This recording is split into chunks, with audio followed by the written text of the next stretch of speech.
మాంసాహారం దౌర్భాగ్యం, శాకాహారం సౌభాగ్యం, జీవితం కాకూడదు అభాగ్యం, ఆరోగ్యమే మహాభాగ్యం.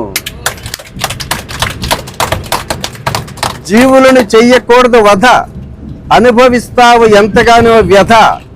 తెలుసుకోలే వాటి బాధ, ధ్యానం చేస్తే గ్రహిస్తావు వాటి గాథ. దేహం అనేది ఒక తొక్క, తినకూడదు మాంసపు ముక్క.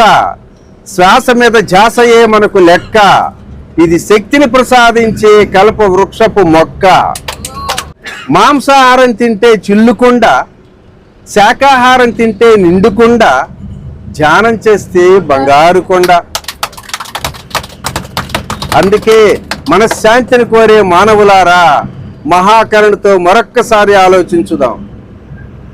నీటిలోన పుట్టి నీటిలోన పెరుగుతూ నిగనిగలాడే చేపలు మనకేమి చేటు చేసే? గడ్డి గాదములు తిని బిడ్డలు వెరే బ్రతికే మేకలు జింకలు మనకేమి హాని చేసే? నీజమును మృంగుతూ తెలవారుతుందని తెలుపుతూ కోతలేస్తున్న కోళ్లు మన ధనమేమి కొల్లగొట్టే?